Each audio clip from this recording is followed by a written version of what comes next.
네, 반갑습니다.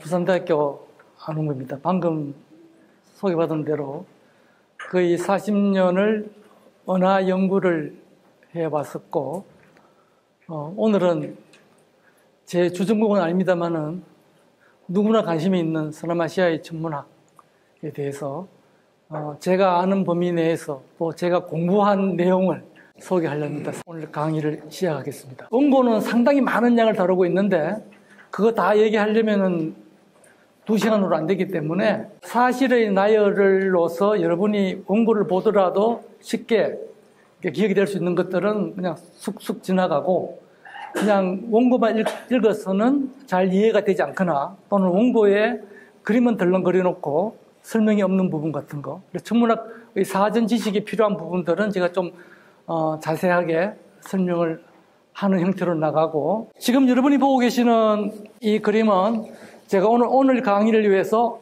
특별하게 제작한 것입니다. 여기 위에 보고 좀 이상하죠? 이게 기원전 1375년 바그다드에 살았던 사람들이 볼 수 있었던 하늘입니다. 이거는 아마도 요원을 딱 맞춰서 이렇게 계산해 본 사람은 저밖에 없을 테니까 여러분은 세계에서 유일한 그림을 보고 계시고 있는 것입니다. 여기 보면 수성이 있고 요 밑에 화성 있고요. 요 위에 있는 별 이름이 폴룩스와 카스토가 있는데 요거는 상동이 자리에 있는 밝은 두 별입니다. 물론 요즘은 계절적으로 안 보이지만 우리가 잘 볼 수 있는 별인 것입니다. 구름 같은 거는 물론 이제 가상으로 그린 것이고요. 이 배경도 가상이고요. 팩트에 해당하는 것은 대략 지평선에서 이런 방향으로 화성과 수성, 해왕성이 그 당시 볼 수 있었다 하는 겁니다. 이렇게 천문학자들은 이렇게 과거의 어느 시점을 다 우리가 복원할 수가 있습니다. 그 누구 덕분이냐? 위대한 과학자 아이작 뉴턴 덕분입니다. 뉴턴이 현대 역학을 완성했기 때문에 물리법칙을 이용해서 천문학자들은 아무리 복잡한 것이라도 다 계산할 수가 있어요. 사실은 천문학자들은 거의 수학자들하고 생활이 좀 비슷합니다. 물론 안 그런 사람도 있는데 제가 안 그런 사람입니다. 왜냐하면 저는 수학보다는 관측을 더 선호해서 망원경을 가지고 천체를 직접 보는 것을 더 선호했는데, 많은 천문학자들은 어떤 경우에는 평생 망원경 한 번 못 맞히고 수식만 풀고 컴퓨터 모니터 앞에서 모델링만 하고 있는 사람도 많이 있어요. 제가 이 강의를 준비하면서 이론 천문학자한테 이걸 강의를 부탁을 안 하고 저한테 부탁한 것이 강연자에게로서는 상당히 다행스러운 일이었던 것이, 이 내용이, 오늘 강의할 내용이 사실은 이론 천문학자는 거의 모르는 거예요. 대학에서 강의도 못해요, 그 내용을. 다행히 제가 관측 천문학자라서 이제 공부를 하니까 학생들한테 가르치던 내용들이라서 여러분들에게도 좀 도움이 될 것 같고 저도 좀 쉽게 할 수 있었습니다. 그 서남아시아를 어디까지 정해야 될지 모르지만 적어도 천문학과 관련해서, 그러니까 천문학의 뿌리가 되는 것부터 시작한다면은 요게 현재 이라크고 유프라테스 티그리스 강 있는 요 동네 얘기가 오늘 얘기의 주가 될 겁니다. 수메르가 역사적으로 가장 문명이 빨리 꼽힌 문화권인데, 사실은 수메르 이전에 정말 아무것도 없었느냐 하면 그렇진 않고요. 뭐 스코틀랜드라든가 뭐 딴 쪽도 최근에 발굴들에 의하면은 있을 수가 있는데 제대로 연구가 되지 않았고, 적어도 고고학자들, 역사학자들, 과학사학자들이 확인한 바로는 수메르 이전에 우바이드라는 최초의 도시국가 형태의 문화권이 있었고요. 수메르와 거의 비슷한 시기 약간 뒤에 엘라미테가 있었습니다. 지역적으로 수메르는 여기 에리두하고 우르 여기서 시작을 했어요. 엘라미테는 여기 엘람 있는 수사가 BC 4000년경으로서 이 지역의 가장 오래된 도시국가입니다. 그리고 요 동네가 별로 떨어지지도 않았는데요, 완전히 달라요.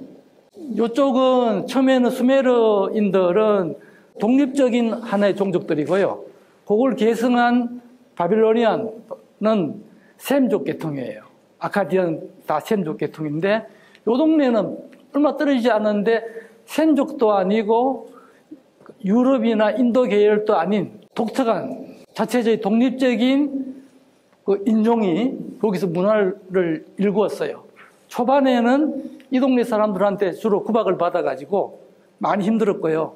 시간이 많이 지나서 한 2, 3천 년 지나서 기원전 한 500년부터 페르시아 제국이 왕성할 때는 여기가 결국은 페르시아 제국의 핵심 부분인데 오히려 여기서 얘네들을 좀 이렇게 쥐어박았겠죠. 이 두 개가 굉장히 갈등을 가지고 있었는데 이상하게도 천문학적으로 보면 이 동네에서는 그렇게 많은 기록이 없어요. 상대적으로 여기서는 기록이 많고요. 오늘 얘기의 전반부 얘기는 주로 이 동네 얘기를 하게 될 것 같습니다. 굉장히 오래된 기원전 2500년경의 이런 인장에서 벌써 동물들과 함께 뭐 달이니 별이니 이런 게 보이는 것부터 이 당시 사람들이 저런 데 관심을 가졌다 하는 정도로 우리가 추정할 수 있는 거고요. 이것도 이제 영역을 경계하는데 경계석들에도 보면은 그 당시 많이 가까이 있던 염소 같은 것들, 문양이 있는데 여기는 지금 전체는 없지만 이런 경계석 같은 데도 때때로 이런 전체들 그림이 있어요. 그러니까 이런 게 한 특징이라고 볼 수가 있습니다. 맨 경계석인데 딱 봐도 누가 봐도 달이죠. 이건 뭐 누가 봐도 태양일 거고 요거는 근데 달과 태양을 제외하고는 우리 인간에게 가장 밝게 보이는 천체가 비너스, 금성입니다. 그래서 과거에 금성을 그린 경우가 많이 있어요. 그리고 이제 제가 곧 설명을 하겠지만 금성의 경우에는 달과 태양을 제외하고 관측을 가장 자세하게 했어요. 처음에는 새벽에 뜨는 금성과 저녁에 뜨는 금성이 다른 천체인 줄 알았었는데 관측을 해보니까 이 두 개 같다는 것도 자연스럽게 알게 되고요. 그 금성에 대한 기록이 굉장히 많이 있습니다. 수메르 천문학을 이제 정리를 좀 하면 대략적으로 수메르라는 의미는 이제 제가 공부한 바에 의하면 태양의 주인이 사는 땅이라는 의미라고 합니다. 그리고 이제 신석기 초에서 청동기 시기에 최초로 이제 문명이 일구어졌고 서령 문자라고 이게 굉장히 중요한데요. 아마 인류 역사에서 가장 먼저 광범위하게 쓰기 시작한 문자 형태가 점토판에다가 갈대잎을 끊어가지고 세개 형태로 끊어가지고 이렇게 글씨를 쓴 거. 그렇게 쓴 게 설령 문자인데 쿠이니폼이라고 원래 원어로는 그렇습니다. 이 설령 문자로 천체 관측 기록을 다른 중요한 기록과 함께 해놓았어요. 저 기록이 없었으면은 어쩌면 그리스에서 그렇게 꼽혔던 천문학, 수학 이런 것들이 그 당시 꼽히지 못했을 수도 있어요. 역시 기록이 중요한 겁니다. 한 집단의 국가의 기록 그리고 한 과학자들의 기록은 두고두고 내려가서 학문 발전의 뿌리가 되고 근간이 되는 거죠. 그러기 위해서는 이 설령 문자가 필요한데 이게 이 수메르인들이 어떤 경로를 통해서 만들었는지는 모르지만 일대부터 대략적으로 쓰기 시작했다는 데 굉장히 중요한 것이죠. 여기 보면 이제 그림을 다시 보면 숫자가 이게 요즘으로 치면 이란 계열입니다. 이란 계열이고 여기는 이라크 계열입니다. 이라크 계열이고 여기 이란 계열에 이제 과거 제국은 페르시안 제국이 있었고 여기 고대 한 기원전 4,000년의 고대 도시고 우르 이런 것들이 다 우수사하고 비슷한 시기에 고대 도시에 해당하는 거고요. 요 수메르인 그 전후에서 아카디안이 있었어요. 오래 있었지는 않지만 결국은 아카디안의 문화가 수메르에 이렇게 같이 섞여 있는 그렇게 이 메소포타미아 지역의 문화가 발전했는데 그 중에서도 천문학을 가장 많이 꼽혀온 시도가 된 것은 이게 수메르하고 이 수메르를 계승한 바빌로니아 그렇게 볼 수 있겠습니다.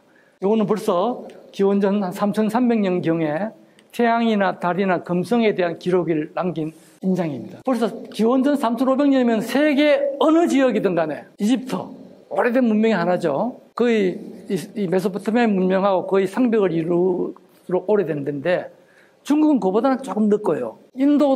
인도의 초기 문명은 사실 인도 거기가 아니고 파키스탄 쪽입니다. 인도 계곡 파키스탄 쪽인데 거기도 이렇게 빠르지는 않아요. 근데 벌써 기원전 3,500년경에 별자리판이 있는 거예요. 방향을 가리키는. 놀랍게도요. 기원전 3,100년경에 이미 달력을 만들고 쓰고 있었다는 겁니다. 우리가 알고 있는 음력에 해당하는 거예요. 우리나라 사람들이 사용했던 음력은 순수 음력이 아니고요. 태양 태음력입니다. 계절의 변화는 절기로 하고 하루의 변화는 달의 위상으로 했는데 그게 태양 태음력인데 메소포타미아 지역 수메르에서 최초로 먼저 발현되기로는 태양 태음력은 아니고 태음력이에요. 그냥 우리가 그냥 말하는 달의 위상을 가지고 하루하루 날을 센 건데 좀 지나다 보니까 이게 하루는 어떤 경우는 29일, 어떤 30일로 하면 1년을 하면 354일밖에 되지 않아요. 근데 해를 가지고 보니까 아무리 봐도 이게 1년이 360일은 넘는 것 같거든. 정확히 안 하더라도. 365.2425라는 걸 알게 된 건 조금 뒤에 얘기고, 그걸 제일 먼저 알게 된 건 이집트입니다. 이집트 북부하고 수메르하고 거의 붙다시피 아까 그래 지도에서 보면은 붙어 있기 때문에 교류를 해가지고 이집트에서 뭐 알게 되면 수메르도 알고, 수메르가 알게 되면 이집트도 알고, 뭐 서로 교류가 있었어요. 그래서 이제 1년의 길이를 따지자면 한 365일은 돼야 되는데 354일밖에 안 되니까 특별한 원칙 없이 필요한 만큼 달을 막 넣기도 했어요. 처음에. 그러다가 이제 한참 세월이 지나서 기원전 한 100년 이 정도 바빌로니아 시대로 가면 굉장히 체계적으로 그러니까 윤달을 넣게 되는데 그 전까지는 계절과 맞추기 위해서는 뭔가 달을 한 번씩 넣어야 되는데 특별한 규칙이 없었습니다. 여기 제가 간단히 써놓은 게 태음력이 3100년부터 했고 이집트에서는 양력이 이루어졌는데 2500년 BC. 근데 이집트는 그 처음부터 양력이었느냐? 그렇지는 않아요. 이집트도 처음에는 âm 력으로 시작을 했어요. âm 력으로 시작했는데 이집트 사람들은 특별하게 태양에 대한 관심이 많았잖아요. 태양신을. 그래서 이제 태양에 대해서 자세히 하다 보니까 1년을 기술하기로는 달보다는 태양이 훨씬 더 정확하다 하는 걸 알아서 굉장히 빠르게, 이렇게 빠르게 양력을 도입한 문화권이 전 세계적으로 없습니다. 거의 대부분이 âm 력을 쓰거나 아니면 양력을 보정을 좀 하거나 윤달을 넣어서 그리고 심지어 지금도 âm 력을 쓰는 곳이 있어요. 특히 뭐 제사 같은 것에서는 이슬람 문화가 그렇고 헤브르 문화도 보면은 태양 태음력을 아직 쓰고 있고 근데 이집트만 독특하게 했고 이집트로부터 양력 영향을 받아서 조금씩 바빌로니아의 후기가 되면은 태양력을 쓰는 건 아니지만 제대로 된 태양 태음력 1년의 길이와 계절을 맞추는 거는 태양을 보고 하고 하루하루 카운트하는 거는 특별한 시기가 없으니까 달 보면 간단하잖아요. 달 모양 바뀌는 거 보면 하루로 카운트가 편하니까 달을 보고 하고 그렇게 살아왔던 겁니다. 그리고 또 하나 재밌는 거 운석 충돌 기록이 이 판은 아닌데 다른 쿠에니폼에 다른 점도판에 있어요. 이게 벌써 3000년, 기원전 3000년 6월 29일 날짜들이 다 파악이 됩니다. 운석 충돌이 있고 재밌는 거는 천문학자들이 이건 사실 좀 어려운데 다른 케이스에 저 날짜를 확인한 케이스가 있어요. 이 쿠에니폼에 그러니까 이게 점토판에 있는 기록을 계산을 해가지고 사실 여부를 확인하면은 다 맞아요.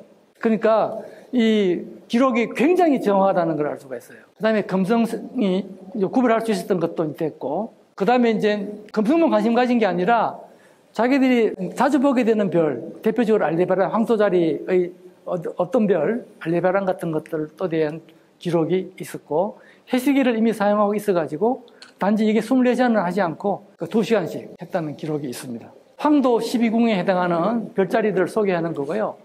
이것도 그중 일부가 이렇게 그 점도판에다 새겨놓은 건데, 요 그림은 이제 다른 설명을 위해서 조금 해드리면, 여러분 중에 이제 그 중고등학교 때, 고등학교 때 지구학을 배우면서 황도니 적도니 뭐 이런 얘기를 들었잖아요. 그 충분점이니 뭐 이런 얘기 들었는데, 근데 세차 운동이니 뭐 이런 얘기를 듣긴 들었는데 지금 다 잊어먹었죠. 근데 이제 그 얘기를 다시 좀 약간 리마인드를 해야 되기 때문에 요걸 보면 요원이 하늘의 적도라고 부르는 건데 요거는 지구의 적도를 바깥으로 반경을 무한대로 이렇게 연장한 겁니다. 즉 하늘로 연장한 것이 하늘의 적도고요. 요거는 굉장히 개념이 쉽죠. 지구의 적도만 알면 쉬워요. 적도가 예를 들면 우리나라 같은 건 예를 들면 이런 식으로 나 있으면 이걸 쭉 연장을 하면 밖으로 그 대원이 하늘의 적도다 이거죠. 근데 요거 다른 건 황도라 부르는데 요거는 이제 그런 개념적으로 된 게 아니라 실제 관측을 통해서 태양이 다니는 길을 조사한 거예요. 어떻게 보면 쉬울 것도 같고 어려울 것도 같고 그래요. 아니 하루에 태양이 움직이는 길은 지금 그걸 말하는 게 아니잖아요. 그죠? 그거는 지금은 정확히 아니까 지구의 자전 때문에 움직이는 거고, 다른 별도 마찬가지고, 해가 뜨고 모든 천체가 뜨고 지고 오는 것이 지구의 자전 때문인데, 이걸 알게 된 건 아주 뒤의 얘기입니다. 수메리안도 아니고 바빌로니안도 아니고 그리스인도 아니고 한참 뒤의 얘기입니다. 그거는 굉장히 뒤의 얘기고, 그걸 최초로 얘기한 게 제 기록이 여기 나중에 이슬람 문화권에서 최초로 얘기가 나왔다고, 제대로 안 거는 훨씬 더 뒤가 되는데, 근데 그거 말고, 하루 움직이는 거 말고 1년을 통해 가지고 태양이 움직이는 길, 그걸 관측을 해서 안 거예요. 여러분 보고 그 관측하라 하면 잘 할 수 있겠어요? 쉽지 않죠? 사실 저한테도 어려워요. 어려운데 어쨌든 수메르인들은 그걸 해냈다 이거예요. 해내서 황도라는 거를 알았어요. 그걸 따라서 태양이 1년 동안 움직이는데, 요 황도가 천구의 적도하고 기울어져 있더라. 이겁니다. 요게 약 23.5도. 저 기울어져 있는 게 사실상 우리 계절의 변화를 주는데 굉장히 중요한 겁니다. 전 다르게 말하면 지구의 자전축과 지구가 공전하는 궤도면이 기울어져 있는 거예요. 딱 90도 돼 있는 게 아니라. 그거 같은 거거든요. 요 다음 그림을 보면요, 이런 겁니다. 어떻게 저 황도를 알았느냐? 여기 있는 별자리하고 요리된 거는 태양이 거기에 있다 이 얘기예요. 6월에는 황소 자리에 태양이 있고 7월에는 상둥이 자리에 있다. 아까 상둥이를 구성하고 있는 별 카스토라고 폴룩스하고 거기 있는 별, 거기 있는 별 두 개가 여기 있다는 겁니다. 예를 들면 그렇게 해서 태양이 상둥이 자리를 지나고 이렇게 해서 이제 8월, 9월 해서 겨울이 되면은 태양이 궁수 자리에 오게 되는데, 정갈 자리하고 궁수 자리가 은하수의 중심이 있는 방향이에요. 요즘은 은하수를 보기가 어렵죠. 도시광 때문에. 근데 아마 여러분들이 초등학생 정도일 때만 하더라도 우리나라 어디에서든 간에 은하수를 쉽게 봤어요. 그리고 제가 자랄 때 진짜 남쪽 하늘, 여름에 남쪽 하늘을 딱 보면 그냥 은하수가 보이는 거예요. 은하수를 좌우에 견우와 직녀가 있는 거죠. 그거 다 보고 자랐어요. 아마 여러분 중에 아마 지금 연세가 한 50대 전후 이후 분들은 어릴 때 자랄 때는 다 굉장히 좋은 밤하늘을 보고 자랐을 겁니다. 여기 그림 있는데 굉장히 어려운 개념입니다. 이게 무슨 그림이냐? 이게 지구의 자전축인데요. 물론 수메르인들은 지구가 자전하는지를 몰랐어요. 아까 얘기했잖아요. 그거 안 거는 한참 뒤의 얘기라고. 적어도 몇천 년 뒤의 얘기고 그리스인들도 몰랐으니까. 지구가 자전하는 건 몰랐지만 하늘에 축이 있는 건 알았어요. 무슨 소리냐? 북극성 주변을 보면 이렇게 별들이 일주운동을 하잖아요. 일주운동을. 그 일주운동을 하는 그 중심이 축이죠. 물론 지금 우리는 그 축이 지구의 자전축이라는 걸 알고 있지만 지구가 자전한다는 걸 몰랐을 때는 그렇게 아무도 생각 안 하고 하늘에 그런 축이 있다고 생각한 거예요. 근데 이 세차 운동이라는 여기 이렇게 물결 치듯이 한 건 뭐냐면은 그 축의 방향이 즉 축에 해당하는 별자리 되겠죠. 바뀐다는 거예요. 자전하는 줄도 몰랐는데 어쨌든 하늘의 축이 조금 바뀌더라는 거예요. 요 주기가 26,000년. 요게 막 장난처럼 그리는 작은 주기는 19년이에요. 19년인데 26,000년을 주기로 하늘의 축이 바뀌는데 이걸 원인은 정확하게 몰랐지만 말을 붙였어요. 세차 운동이라 했어요. 수메르에서 바빌론으로 넘어오면서 세차 운동이 관측이 되는 겁니다. 구체적으로 세차 운동을 최초로 누가 했는가 이거 논란의 여지가 있는데 대부분의 사람은 기원전 한 2, 3세기에 히팔크로스가 했다고 받아들여지고 있어요. 그런데 일부 학자는 그거 아니야. 바빌론 시대 한 기원전 한 400년경 이때 키디누라는 학자가 한 거라고 주장하시는 분도 있고 정설은 키디누가 아니고 히파르코스다. 요 세차 운동이 이제 요거 때문에 지구 축이 바뀐다는 말은 지구 축의 수직인 게 하늘의 적도잖아요. 하늘의 적도면의 방향이 바뀌는 거예요. 가만히 있는 게 아니고. 그러니까 아까 요 앞으로 돌아가면요. 여기서 하늘의 적도하고 태양이 다니는 길을 황도하고 만나는 점이 두 개가 있죠. 요 두 점을 한 개는 충분점, 한 개는 추분점이라 부르는데 요 면이 전구의 적도면이 황도면에 대해서 이렇게 운동을 하는 거예요. 그 운동을 하니까 만나는 점이 이동을 해요. 그래서 충분점이 26,000년을 주기로 한 바퀴 돌아요. 그런데 별들의 좌표의 원점을 전부 다 좌표계에 무관하게 적어도 우리가 흔히 쓰는 좌표계라면 예를 들면 적도 좌표계, 황도 좌표계 같은 좌표계라면 충분점이 원점이에요. 근데 그 원점 자체가 이동을 하니까 별의 위치가 언제 관측을 했냐에 따라서 달라지겠죠. 그래서 그 세차운동이 그만큼 굉장히 중요한 겁니다. 물론 나중에는 세차운동이 왜 일어나는지를 정확히 이해를 했지만 이 당시는 전혀 이해하고 무관하게 현상으로 알았던 거예요.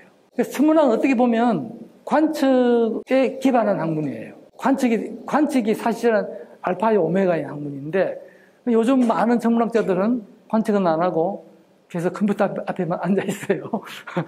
앉아 있는데 그래도 역시 중요한 발견은 여전히 관측으로 이루어지고 관측을 위해서는 망원경이 필요하고 굉장히 거대한 시설이 필요하고 그렇게 되겠죠.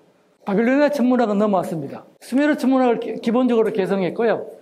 대략적으로 수메르인하고 바빌로니아인이 좀 다른데 결국은 수메르인은 수메르 언어가 바빌로니아 언어에 다 묻혀가지고 그냥 시간이 지나면서 사라지고 별 이름들이 몇 개가 남아있어요. 수메르어로 된 것들 중에는. 바빌로니아가 되면 태양 태음류로 가까워지면서 윤달을 언제 넣어야 되는지에 대해서 구체화되는 겁니다. 8년에 3번은 13번째 달을 도입한다는 거죠. 8년에 3번. 이렇게 하면은 19년에 7번 뭐 이런 식으로 들어가서 주기가 일식이나 월식 같은 걸 예측하기 위해서는 달과 태양의 위치가 일치되는 거 정확히 알아야 되는데 그런 주기를 기술할 수 있는 정확한 달력을 만들 수가 있어요. 그리고 이미 바빌로니아 시대에는 이제 별자리들이 만들어졌고 그리고 기원전 1000년경에는 그 두 번째 별자리 목록이 만들어졌는데 이때는 이미 황도 12궁이 완성이 되어 있었고 주곡성과 수대가 제대로 보충돼간 12궁이 완성이 된 거고 이럴 때쯤에는 황소자리가 충분점인데 지금은 황소자리가 충분점이 아니에요. 저거 계속 바뀐다 그랬잖아요. 충분점이 26,000년을 기준으로 이렇게 바뀐다 그랬잖아요. 근데 계속 바뀌고 있어요. 태양이 황소자리에 있을 때는 대략 기원전 23세기경이다. 이거 이제 계산해보면 그렇게 나온다는 얘기죠. 바빌로니아가 되면은 5개 행성에 대해서 제대로 다 인식을 하고 있고 수메르인마들은 그렇지 않고 금성만 잘 알고 나머지는 목성도 좀 알았지만 다 아는 건 아닌데 이때가 되면 그러니까 오행성을 제대로 인식을 하고 있고 특히 금성의 출몰 기록을 자세하게 기록해서 이런 데다 남겼어요. 아미사두카라는 대왕이 지배하던 시기에 만들어진 금성표인데 우리가 봐서 모르겠지만 이게 이제 아까 말한 설령문자로 기록이 되어 있고 여기에 금성의 출몰 기록에 자세하게 나와 있다는 거죠. 그리고 천문일기를 썼고 천체 관측과 동시에 정책 사건도 같이 기록했는데 이때쯤 되어서는 이제 하루의 길이를 물시계를 이용해서 정확하게 재기 시작했다는 겁니다. 그리고 개기일식 기록도 이런 데 나와 있고요. 그러니까 예를 들어 1375년 BCE에 개기일식이 있었다.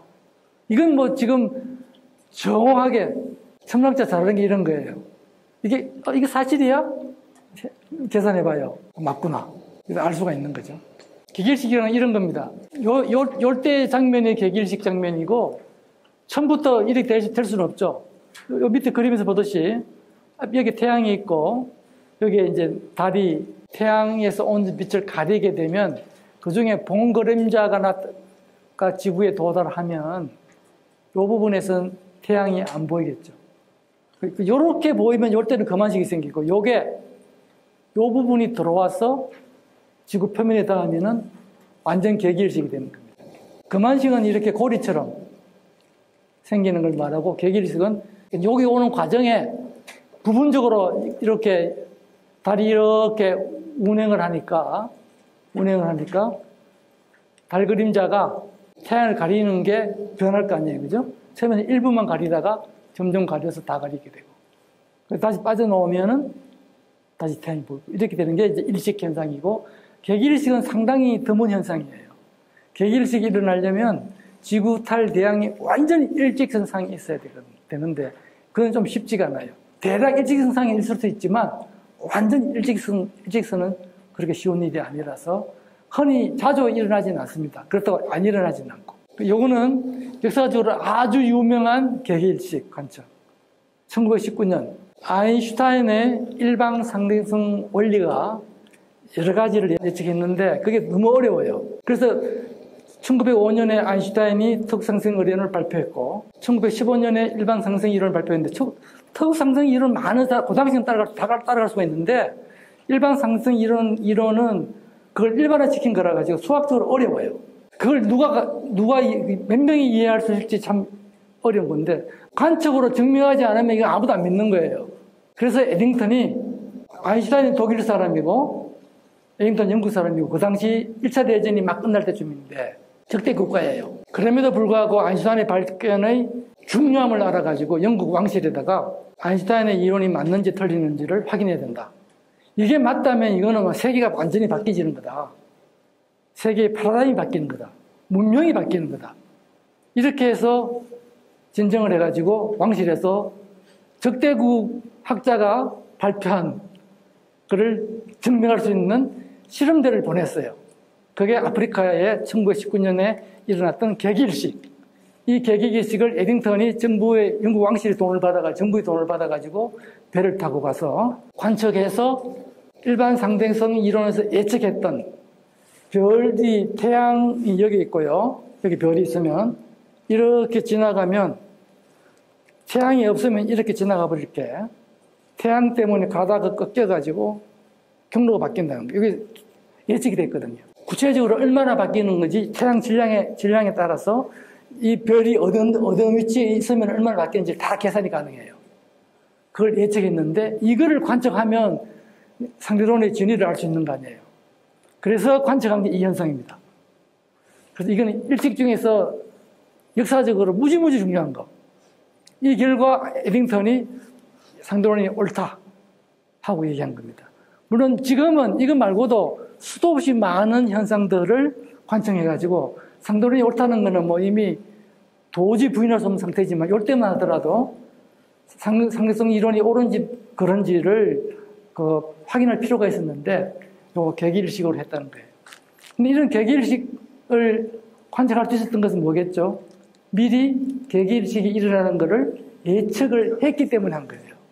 그 예측을 언제부터 해왔느냐? 수메르에서 바빌로니아로 넘어오면서 이 바빌로니아 시대에 이미 일식 예측이 가능했다는 겁니다. 그만큼 천문학이 그날 이 지역에서는 발달했다는 거죠. 사로스 주기는 일식과 월식이 일어나는 걸 계산할 수 있는 주기인데 약 18점 몇 년입니다. 18점 몇 년 동안에 달의 상망월이 223번 일어나면 태양년으로 주기로는 18년인데 그 사이에 태양년과 달의 상망년이 저런 관계가 있다는 걸 발견한 사람이 사람은 사로스가 아닌데요. 그 사로스를 주기라고 뒤에 그렇게 명명을 했어요. 바빌로니아에서 알려진 겁니다. 그 그리스가 아니고요. 요거가 비슷하게 약간 뒤에 네톤 주기라고 있어요. 요거는 그리스 사람입니다. 그리스 사람이 19점 몇 년을 주기로 달력과 음력이 완전히 같아지는 19살이 될 때 양력이 자기가 태어날 때 음력하고 같은 거예요. 양력 음력이 같은 거예요. 사로 주기는 그런 거고요. 간단한 그림은 우리가 달을 얘기할 때 항성월이라는 말과 상망월이라는 말인데 상망월이라는 말은 우리가 삭망, 달이 사라졌다가 보였다가 제일 커졌다 하는 위상이 변해서 같은 위상이 되는 주기는 이게 29.5일입니다. 음력을 한 달은 29일로 하고 한 달은 30일로 하는 거죠. 그 두 개 합치가 12달을 하면 354일이 돼요. 그럼 약 11일이 부족하잖아요. 그래서 대충 11일을 어디다 뿌려 넣는 거예요. 대부분은 과거에 수메르 시대, 바빌론 시대 초기에는 그냥 뒤에다 그냥 넣는데 뒤로 오면서 제가 넣는 방법이 좀 정교해졌어요. 바빌론은 바빌론대로 넣는 방법을 정했고 중국에서도 이때쯤 되면 이제 태양력을 썼는데 우리가 사용했던 태양력 그럴 때도 윤달을 넣어야 될 거 아니에요? 그 윤달을 언제 넣느냐 이게 제일 중요하거든. 소위 그 이제 그 윤달 넣는 방법을 무중치윤월이라고 불러요. 태양의 이동을 대략 24등분을 했, 1년을 24등분해서 태양이 한 바퀴 돌면 360도죠. 그게 뭐 원이든 타원이든 360도예요. 360도를 24등분하면 대략적으로 한 개가 15분씩 되잖아요. 그죠? 그래서 그 15분짜리 두 개를 하면 그게 대략 한 달이 되는 거예요. 24절기의 순서대로 앞에 오는 게 달의 시작에 오는 게 있고, 그 다음에 가운데 오는 게 있고, 또 달의 앞에 오는 게 있어요. 앞에 오는 거 절기, 가운데 오는 걸 중기라고 불러요. âm력, 양력이 다르기 때문에 중기가 없는 달이 있어요. âm력 중에. 중기가 왜 없을 수 있나 이상하다 생각. 절기는 그 양력을 했잖아요. 양력을 했다는 말은 뭐냐면 태양의 궤도를 가지고 하는 거예요. 태양의 경도, 환경. 태양이 하늘에서 어디 있느냐에 따라 가지고 정확하게 15도씩 갈 때마다 절기를 정한 거예요. 15도씩 갈 때마다. 그러면은 정확하게 15도씩 가면은 골고루 있어야지 없다니 무슨 소리 있냐. 여기에 비밀이 있어요. 태양이 만일에 등속도로 운운동을 한다면은 각속도가 일정해요. 그러면 항상 15도를 가는 날짜가 같아요. 근데 태양은 타원궤도라는 거는 이제 여러분 정도 되면 들어서 알고 있죠. 타원궤도의 특징은 뭐냐? 원궤도와 다른지. 원궤도는 어느 지역에서 든 속도가 똑같아요. 각속도가. 타원궤도는 초점에서 가까울 때하고 초점에서 멀 때하고 속도가 달라요. 요걸 말한 게 케플러의 제2법칙입니다. 면적, 속도, 일정의 법칙. 가까울 때는 빠르게 움직이고 멀면은 천천히 움직여서 같은 시간 동안에 서러간 면적이 같아지는 게 면적, 속도, 일정의 법칙입니다. 케플러 이거 순전히 경험을 안 거고요. 물리학자들은 뉴턴 이후의 물리학자들은 계산으로 아는 거예요. 계산으로 다 되는 거예요. 이게 앵귤러 모멘텀 각 운동량 보존책이거든. 딴 게 아니고. 지금 요 정도 얘기하면 제가 뭘 하는지 알겠죠? 태양이 가까이 있을 때는 빨리 가지만 멀리 있을 때는 천천히 가니까 각도가 빨리 증가를 안 해. 그러니까 15일 만에 15도를 못 가는 거예요. 15일 만에 15도로 가야지 중기를 넣을 수가 있는데 15일 만에 13도밖에 못 가는 거예요. 그래서 어떤 달은 중기가 양력이 안 들어가는 달이 있어요. 중기가 안 들어가는 달을 골라서 윤달을 집어넣는 방법을 무중치운율이라고 하는 거예요. 중기가 없는 달에 윤달을 넣는다. 이런 의미입니다. 주로 윤달에 언제 주로 들어가냐? 4, 5, 6, 7에 많이 들어가요. 11, 12일 때 거의 없어요. 한 50년 동안 통계를 내보면 12일 이에는 거의 안 들어가고요. 대부분이 4, 5, 6, 7에 들어가요. 그게 왜 그러냐? 여름은 어떤 시기냐면 태양이 멀리 있을 때예요. 아이러니컬하게도. 얼른 생각하면 여름은 태양이 가까이서 덥고 겨울은 태양이 멀리 있어서 추울 것 같지만 그게 아니올시다. 아니올시다고요. 덥고 춥고하고는 기울기, 태양의 고도에 의해서 결정되는 겁니다. 태양의 고도. 멀고 짧고가 아니고. 여름 북반구의 중위도에서 여름철은 태양의 고도가 머리 위에 있잖아요. 그러니까 태양빛이 거의 지면에 거의 수직으로 들어오니까 태양빛이 많이 들어오게 되는 거고 에너지 흡수가 많고 태양 고도가 낮으면 코사인 곱하면 돼요. 이때 수학이 필요한 거예요. 수직으로 들어올 때 비해서 각도가 줄어들면 거기서 코사인을 곱해주면 이제 그만큼 줄어드는 거예요. 여러분 혹시나 그런 의문을 안 가져봤어요? 왜 행성은 타원궤도를 돌까? 원궤도가 아니고. 역학에서 이체 문제, 태양, 지구, 달. 이체 문제가 둘 사이는 뉴턴 법칙에 의해서 중력으로 그러다 이체 문제를 풀면요. 이걸 일체 문제로 환원할 수가 있고 일체 문제를 환원해서 뭐 복잡한 수식을 열심히 풀면 극좌표계로 변환을 시키면 좀 복잡해지지만 궤도가 타원 궤도라는 것을 증명할 수가 있어요. 예외적으로 원궤도도 가능해요. 그거는 이제 원궤도일 때는 특별한 에너지를 가져야 돼요. 또는 특별한 이심률. 근데 특별한 이심률은 딱 하나밖에 없어요. 이심률의 가능성은 무한대예요. 제로는 하나밖에 없어요. 행성이든 뭐든 간에 원궤도가 될 가능성은 무한대분의 1이니까 그럼 뭐겠죠? 확률적으로 제로. 수학적으로는 존재하지만 확률적으로는 안 되는 거예요. 그래서 모든 실제적으로 역학을 하는 사람들은 풀면은 이게 수학이에요, 수학. 풀면은 타원 궤도가 그려지는 겁니다. 단지 길쭉한 타운이냐 원에 가까운 타운이냐 그 차이는 있어요. 그 사이 무한계 많은 변화가 가능하지만 일단은 다 타운 궤도라는 거고, 타운 궤도이기 때문에 지금 조금 전에 말씀드렸던 환경의 변화가 지구 태양 사이 거리에 따라서 달라진다. 그렇게 해서 무중물이 생긴다. 요 얘기를 하고 싶었던 겁니다. 바빌로니아 천문학 이제 거의 끝나가요. 거의 끝나가는데 요런 기록도 있어요. 요런 기록이 보면 달의 경로에 어떤 행성이 보이는지, 일출 때 바람은 어디서 부는지, 13번째 달 어떻게 넣어야 되는지, 뭐 이런 여러 가지 얘기들이 기록에 있습니다. 그러니까 이런 기록들이 차곡차곡 있으니까 이걸 다 읽어가지고 후대 사람들이 수학적으로 해석이 가능했던 거죠. 헨리에서는 이것도 한 안팎보다 일부러 써야 되겠어요.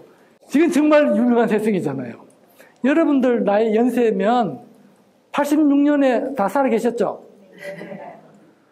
관심이 있었던 사람은 육안으로 헨리해성을 볼 수 있었어요. 동쪽하늘에서. 제가 봤거든요. 1986년. 그 헨리해성 기록이 있다, 이거 여기에. 여기도 있고, 여기도 있고. 이게 86년도 제가 찍은 사진이 아니고 다른 멋쟁이가 찍은 사진입니다. 요거는 1835년도에 헨리해성을 그린 거예요. 화가가. 요거는 이제 헨리해성이 어떻게 도는 건지를 보여주는 그거예요. 헨리해성은 여러분이 거의 다 아는데 사실은 헨리해성이 가고 난 다음에 10년 전후해서 밝은 혜성이 2개가 더 왔어요. 지구에서는 안 보이는 혜성이지만 드라마틱한 우주쇼를 한 혜성이 또 있어요. 1994년 수메크 랩이 오다가 목성 때문에 깨져가지고 열 몇 개로 파편이 생기더니 하나하나 순서대로 와서 밝혔는데, 이거를 천문학자들이 1년 전에 관측하고 계산해서 모월, 모시, 모분에 목성에 충돌할 거라는 걸 계산했어요. 그게 1994년에 일어난 사건이고, 96년에도 다른 혜성이 하나 왔어요. 많은 사람들이 반대한, 여러 번 못 받는 것 같고, 97년에 더 밝은 게 왔어요. 해일방. 혜성은 앞으로 40세 이하는 아마 이 헨리 혜성을 한 번 더 볼 수 있을 겁니다. 장수하시는 분은 60세도 볼 수 있어요. 86 더하기 76을 하면 돼요. 2062년이니까 좀 힘들겠죠? 헨리 혜성 이렇게 간단히 지나갈 테니까 여러분 중에 혹시나 살아계시면 꼭 보도록 하세요. 아마 이게 그 대상자가 많은 것 같네요. 60부터는 희망이 될 것 같고 50은 확실하고, 저처럼 70이 넘은 사람은 조금 어려움이 있고. 그 바빌로니아 천문학이 마지막 장에 해당하는데, 바빌로니아 천문학 또 수메르 천문학 우주론은 사실은 이거는 우주론이라고 하기는 좀 뭐하지만 그러니까 전체 현상을 그냥 관측했지 전체 현상의 본질을 이해하려는 노력은 없었어요. 그리스 천문학과의 차이점입니다. 뭐 자기는 나름대로 하늘에 이렇게 3개의 구가 있고 지구에도 지구가 3개의 층으로 되어 있다, 뭐 이 정도의 아이디어가 있었는데, 지금 생각하면 너무나 저는 좀 조악한 아이디어다는 거죠. 그리고 하나만 지나가면 바빌로니아 학자 중에 셀레우쿠스라는 사람은 태양 중심설을 지지했어요. 그리스의 아리스타쿠스가 얘기하자 말자 저걸 지지했어요. 이 양반은 정말로 대단한 사람이죠. 이건 뭐 천문학과는 관계 있는지 없는지 여러분이 판단하시고, 제가 이 공부하다 보니까 소개하고 싶은 게 수메르인들 창세기가 있는데 이게 구약 성경 창세기하고 아주 비슷해요. 제가 그렇게 대조표를 만들었어요. 특히 홍수 얘기가 나중에 좀 더 재미가 있어 공부를 해보니까 거의 대부분의 고대 문명 문화권에서는 비슷한 시기에 홍수가 있었다 그래요. 그러니까 지구가 아마 그때 좀 무슨 특별한 환경에 놓여 있었던 것 같습니다. 근데 이 구약 성경은 아무리 길게 보더라도 기원전 한 1300년 전 경부터 시작해서 역사인데, 수메르의 창세기는 그보다 훨씬 전의 역사예요. 그러니까 어쩌면 그 비슷한 지역이니까 서로 공부를 했을 수도 있겠죠. 이게 하여튼 창세기 태블릿들이고, 아시리아 천문학은 우리가 아시리아는 잘 모르는데 이런 오로라가 관측이 되었고, 천문학 교실을 두고서 꽤 체계적으로 천문학을 교육을 했는 기록이 남아 있어요. 아시리아는 수메르하고 바빌로니아 사이에 잠시 있었던 그 나라입니다. 이집트의 경우에 한 겹 지나가면은, 이집트에서 중요한 거는 이집트도 천문학이 굉장히 발달했는데 세계적으로도 굉장히 앞서고요. 물론 수메르보다는 늦지만 굉장히 이집트 천문학이 발달했는데, 재밌는 거는 이집트도 결국은 먹고 살아야 되니까 사람들이 공사를 해야 될 거 아니에요. 그러려면 언제 홍수가 지느냐가 중요한데, 시리우스가 나일강에 해바로 옆에서 뜰 때, 그럴 때 항상 나일강이 범람하더라는 걸 경험적으로 알았어요. 근데 해가 뜨는 건 잘 구별이 안 되는데 별은 특별하니까 그래서 시리우스가 뜨면 홍수가 오겠구나. 이렇게 해서 관측을 열심히 했고, 그래서 아예 1년의 시작을 졸대가 하지경인데, 바빌로니아는 충분 부근에 초성달이 일로 해서 시작을 해요. 저녁에, 내가 얘기를 빼먹었지만, 달력의 시작이, 하루의 시작이 저녁에 아침이 아니고, 초성달을 보면서 하루가 시작되는 거예요. 그것도 이제 1년의 시작은 충분 부근이고, 이집트는 하지 부근에, 그러니까 쪽에 시리우스가 해가 뜨기 직전에 보이는 시기가 하지 직전이라서 그렇게 되는 거예요. 이 하나 또 재밌는 거는 사하라 사막에는 스톤헨지가 발견됐어요. 영국에 있는 스톤헨지하고 좀 다른 형태이긴 한데 이것도 무언가 천체 현상 관련이 있을 거라고 생각을 하는 거고, 고대 그리스 천문학으로 넘어가면 이게 뭐 이제 좀 확 달라지는데요. 이 중에 중요한 거는 사실은 바빌로니아 천문학 영향이 없었으면 그리스 천문학이 발전할 수 없었다. 그게 가능했던 건 알렉산더 대왕이 그 바빌로니아를 함락시키고 지배하면서 그 문화를 그대로 다 가져온 거예요. 그 대단한 사람이죠. 알렉산더 대왕이 정복자긴 하지만 그 지역의 문화를 골고루 전파하는 데 엄청난 기여를 하신 분이고요. 그렇게 해서 바빌로니아 천문학이 그리스로 그대로 다 전파될 수 있었고, 그걸 받아서 그리스의 천문학이 그야말로 기여한 겁니다. 그중 기여해서 특별한 일을 한 분들 중에 한 명이 피타고라스. 수학적으로 모든 현상을 설명했고, 그리고 물론 철학자 플라톤. 근데 이 재밌는 거는요, 과거에는 수학을 4개의 브랜치로 봤는데요. 수학을 매스메티카를 브랜치 봤는데, 산수가 수학 일부라 그러면 뭐 누구나 동의할 수 있는데, 음악 이게 들어가요. 기하학, 그것도 또 누구나 이해할 수 있잖아요. 그리고 천문학. 요 이제 천문학이 사실상 수학의 한 부분으로 간주가 됐어요. 이걸 이제 그리스 시대에 그렇게 생각했다는 거죠. 나중에 기원전 2세기에 프톨레미가 그동안 있었던 바빌론 시대부터 쭉 관측된 걸 다 물려받아가지고 책을 쓰는데, 천체에 대한 책을 쓰는데 그 이름이 수학 집대성이에요. 근데 그걸 나중에 아랍어로 번역하고 나서 이건 너무나 위대한 책이기 때문에 그냥 이렇게 수학 집해서는 안 되겠고, 위대한 책, 알마게스트가 된 거예요. 그야말로 더 그레이트라는 의미를 가지는 책으로 된 거죠. 고대 그리스가 되면 이제 여기가 지오센트릭 모델이고, 이건 뭐 우리가 틀린 걸 공부할 필요는 없죠. 근데 고대 그리스 사람들은 지구 중심으로 생각을 했고, 코페르니쿠스 이후에 태양의 중심이 있고 여기 지구가 있네요. 지구 주위에 달이 돌고 있고 이런 모형으로 바뀌었고, 이렇게 해서 이 생각을 최초로 한 사람은 그리스 사람인 아리스타쿠스인데, 이걸 다 받아들이지 않다가 코페르니쿠스가 다시 한 번 더 정립을 했고, 그걸 갈릴레오가 받아들이고, 갈릴레오가 그거 받아들였다가 죽을 뻔했죠. 그런 스토리가 과학사에 남아있습니다. 우주 모형, 그것도 재밌는 건데, 피타고리안 우주 모형은 이것도 좀 특이한데요. 지구가 중심에 있지는 않은데 어쨌든 제일 가까이 있어요, 중심에. 그리고 지구의 카운트 얼스가 있어가지고 균형을 이룬다고 생각했고, 그 외에 태양이 있고 뭐 이런 식으로 5개 행성들하고 이렇게 만든 게 독특한 모형이고요. 그 다음에 티코 브라이는 너무나 재밌게 코페르니쿠스 학설을 듣고 나니까 뭔가 지구가 우주의 중심이라 하기엔 좀 그런데, 그렇게 해서 나름대로 만든 게 이거예요. 그래도 그동안 20년 동안 믿어온 게 있지 해서 지구가 우주의 중심인 건 맞는데 이게 지구예요. 나머지 5행성은 태양 주위를 돈다. 절충한, 이게 이제 소위 티코 브라이 우주모형입니다. 그리고 이제 요거는 이제 우리가 알고 있는 태양, 아까 앞 한 본 겁니다.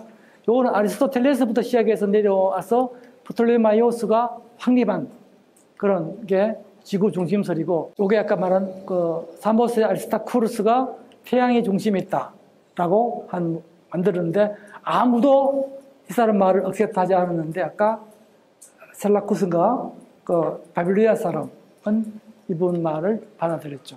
페르시안 천문학도 보면 초기에는 관측이 거의 안 되는데 이 부분에 오면은 기원전 한 400년 부근에 오면은 꽤 관측이 활발하게 이루어졌고, 기원전 5세기에는 인도와 교류를 많이 했고, 그리스와 인도 천문학들을 페르시안 사람들이 번역을 해서 후세에 넘길 수 있었고요. 드디어 알마게스트.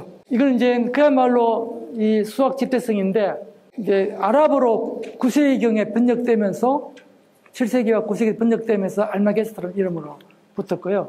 요게 알마게스트에 붙어 있는 별의 좌표는 황도 좌표계예요. 아까 황도가 맞죠? 근데 이 좌표의 대부분이 히파르쿠스가 관측한 거고, 히파르쿠스의 관측 정리한 거는 바빌론 사람들이 관측한 건데, 히파르쿠스는 적도 좌표계로 기술을 했어요. 근데 프톨레미는 그걸 좀 황도 좌표를 바꿔가지고 황도 좌표계로 기술했던 겁니다.